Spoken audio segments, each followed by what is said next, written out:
हम tense read कर रहे थे। हमने सिंपल फ्यूचर टेंस रीड कर लिया था। आज हम फ्यूचर प्रोग्रेसिव टेंस या फ्यूचर कंटिन्यूस टेंस रीड कर रहे हैं। इसका जो फॉर्मूला या स्ट्रक्चर होता है वो होता है सब्जेक्ट के साथ शेल विल और उसके बाद आपको बी यूज़ करना है।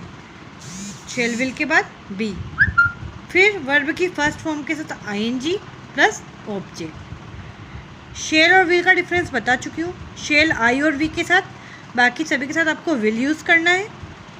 उसके बाद बी, फिर वर्ब की first form plus ING.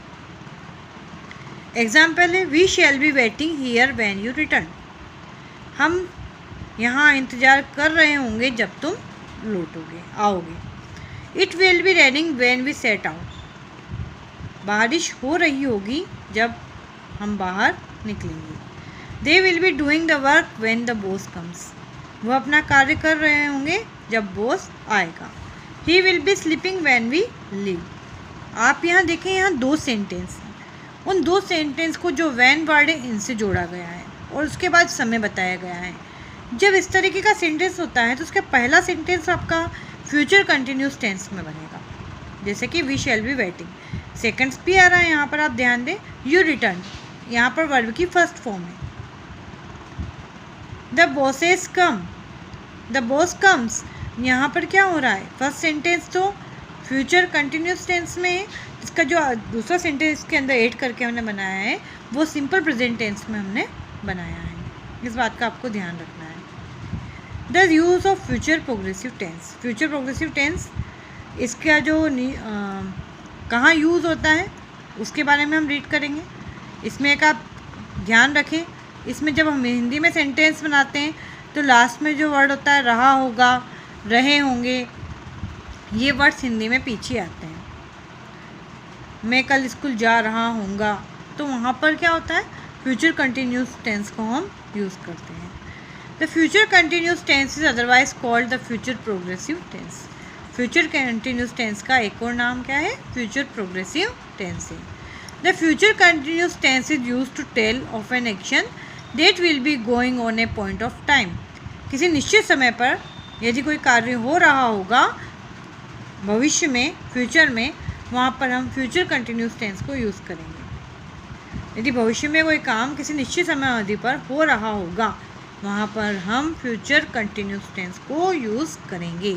The time is often indicated by the simple present not by the simple future. और इसमें जो टाइम आएगा जैसा कि यहाँ पर हमने अभी देखा वो simple first sentence future continuous में और सेकेंड सेंटेंस सिंपल प्रेजेंट में यूज़ होगा टाइम बताने के लिए। एग्जाम्पल देखें, I shall be doing my homework when you will return. यहाँ पर देखें आपने इन दोनों सेंटेंस फ्यूचर कंटिन्यूस में बना दिया ये वाला और ये सिंपल फ्यूचर टेंस में, तो ये करेक्ट नहीं है। इसकी जगह हम इसको सिंपल प्रेजेंट में बनाएंगे तो वर्ब की फर्स्ट फॉर्म यूज़ करेंगे। They will be having lunch when the bell will ring. They will be having lunch when the bell rings. यहाँ पर भी इसको सिंपल प्रेजेंट टेंस में हमने किया है, तो ये आपको ध्यान रखना है। फ्यूचर कंटिन्यूस टेंस के अंदर अगर फर्स्ट हमारा ये हो चुका है फ्यूचर कंटिन्यूस टेंस में और समय बताया जा रहा है तो उसको हम सिंपल प्रेजेंट टेंस में बनाएंगे। Make sentence using future continuous tense. अब आपको इसका फॉर्मूला याद हो ही गया है। शैल विल और उसके बाद बी का यूज़ करना है, वर्ब की फर्स्ट फॉर्म के साथ आईएनजी। दे के साथ किसका यूज़ होगा? विल का। उसके बाद क्या आएगा? बी। बी के बाद हमारी वर्ब क्या है? गोइंग।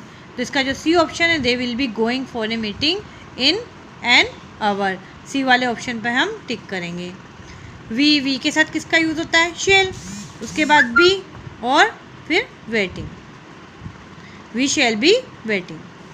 थर्ड देखें, it will be raining when we step out of the house. Will be raining. She will be sleeping. She will be sleeping when we leave. They will be having dinner when the bell rings. तो यहाँ पर A option जो है उसका सही है। आपको ये एक्सरसाइज बुक में फिलअप करनी है। नेक्स्ट पार्ट हम नेक्स्ट वीडियो में रीड करेंगे। Thank you.